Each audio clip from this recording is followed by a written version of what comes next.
Hey, 구독해서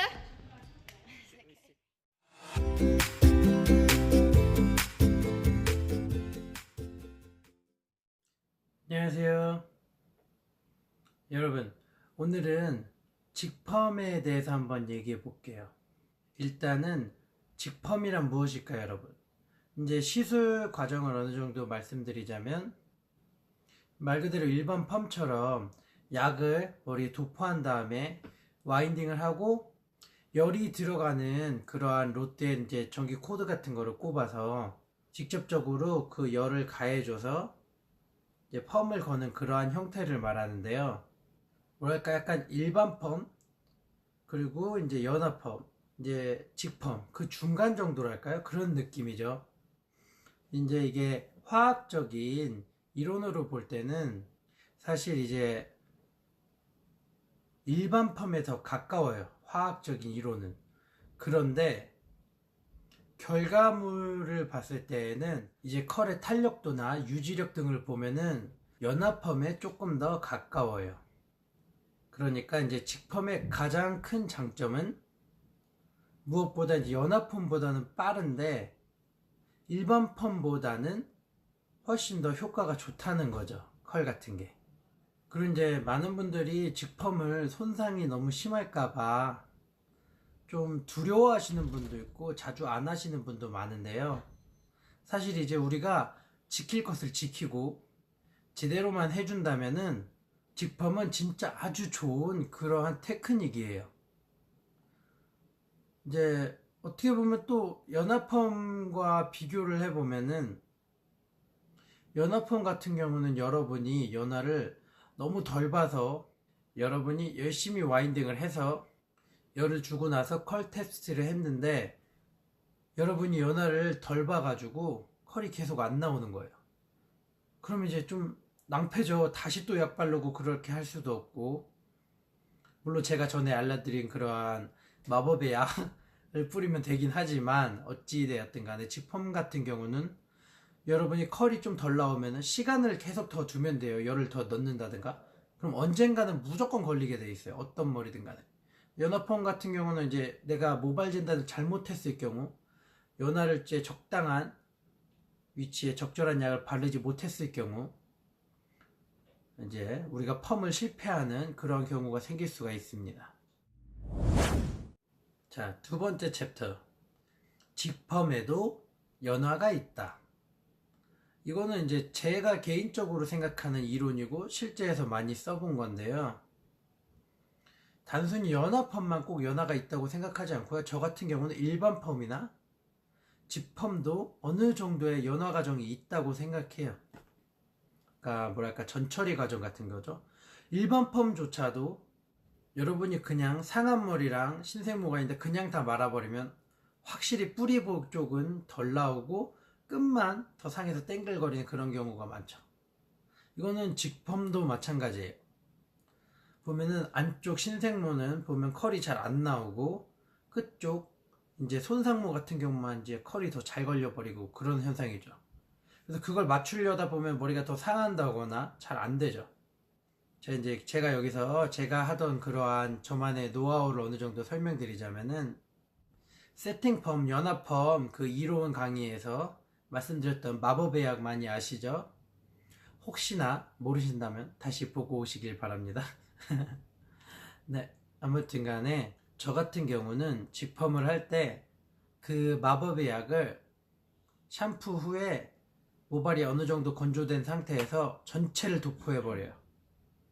그러면은 이제 그 마법의 약이 전체적인 데미지 방지를 하는 동시에 어느 정도 펌 베이스처럼 이 큐티클을 열고 보호막층을 어느 정도 열어줘요. 침투를 용이하게 해주죠, 머리를. 저는 그래서 그렇게 바로 마법의 약을 전체를 도포한 뒤에 안쪽에 이제 건강모, 신생모 있죠. 거기다가 이제 우리가 할 직펌제를 미리 바릅니다. 손상모에 바르지 않고요. 손상모에는 당연히 마법의 약만 발라져 있겠죠.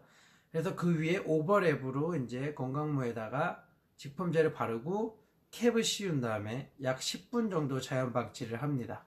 이제 그러고 나서 직펌제를 전체를 균일하게 바르고 그 다음에 시술에 들어갑니다. 그렇게 하면은 컬이 뿌리부터 균일하게 다 걸려요, 여러분. 그리고 끝도 상하지도 않고요. 끝이 별로 상할 일이 없죠. 그런 식으로 데미지 방지 처리를 하면 펌을 방해하지도 않겠죠. 자, 챕터 3. 직펌할 때 온도는 어떻게 해야 될까요? 일단은 특히 직펌할 때의 온도는 모발의 굵기나 모질, 모발의 양, 이제 또는 모발의 탄력도 등에 의해서 굉장히 천차만별이에요. 시간과 열 정도가 다 달라야 돼요. 그런데 이제 하나만 지키시면 돼요. 절대 100도를 넘기지 마세요. 연화펌 같은 경우는 제가 막 130, 40도를 제가 굉장히 즐겨 쓰고 그래야만 하는데요. 침투를 위해서는 직펌을 할 때는 100도를 넘기시면 안 돼요. 뭐 아예 안 되고 그런 건 없지만 제 개인적으로는 굉장히 권장드리는 바입니다. 그래야지 상하지가 않아요, 머리가, 여러분. 펌제가 머리에 있는 상태에서 열을 넣는 거기 때문에 너무 고온을 가하면은 머리가 그날은 괜찮은 것 같이 보일 수 있지만 나중에 갑자기 훅 갈 수가 있습니다. 그래서 100도를 넘기지 않으시길 바랍니다. 자, 네 번째 챕터. 그러면은 약은 물 발라야 될까요, 여러분? 되게 많은 분들이 그냥 일반 펌제 쓰던 거를 그냥 그대로 쓰시는 분을 제가 굉장히 많이 봤거든요. 근데 그러다 보니까는 이제 따로 저처럼 뭐 전철이나 그런 테크닉이 없이 그냥 하다 보니까는 너무 많이 상하는 거예요, 직펌을 하니까. 그러다 보니까 직펌을 무서워한다거나 그러시는데, 사실 여러분 직펌 전용제를 쓰셔야 돼요. 가격이 당연히 훨씬 더 많이 나가죠, 뭐 일반 펌제에 비하면. 하지만 그만큼 효과가 훨씬 좋습니다, 여러분. 연화펌보다 시술 시간도 훨씬 짧은데 재료 비용도 조금 덜 들어가죠. 근데 결과물도 빠르고 우리는 분명히 단가를 충분히 고객님에게 받을 수 있습니다. 그런데 너무 투자를 안 하시는 거는 옳지 않아요. 반드시 직펌을 할 때는 직펌 전용에 맞게 나온 그러한 적절한 약을 쓰시기를 추천드릴게요.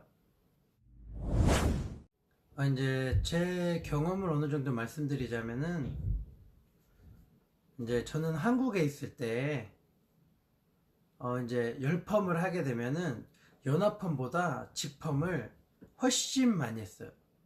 약 8대 2 비율 정도로, 직펌이 8 정도로 거의 직펌을 훨씬 많이 했어요. 비슷한 퀄리티를 뽑아낼 수 있는데 훨씬 더 빨리 할 수 있습니다. 컬 탄력도도 좋고 실패 확률도 훨씬 낮아요. 저 같은 경우는 굉장히 직펌을 선호했어요, 여러분. 제가 아까 말씀드린 그런 방법만 잘 쓰신다면은 진짜 예쁘고 데미지 없는 그러한 직펌을 하실 수 있을 거라고 생각합니다, 여러분. 오늘 좀 도움이 되셨나요?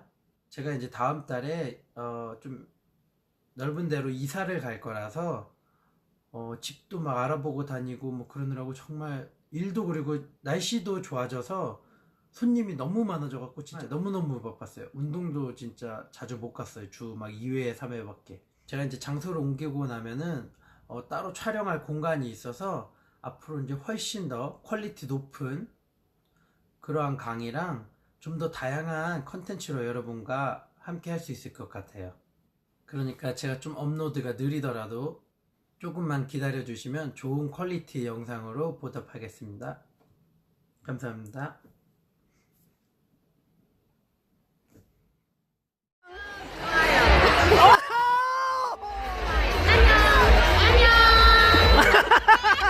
안녕. 안녕.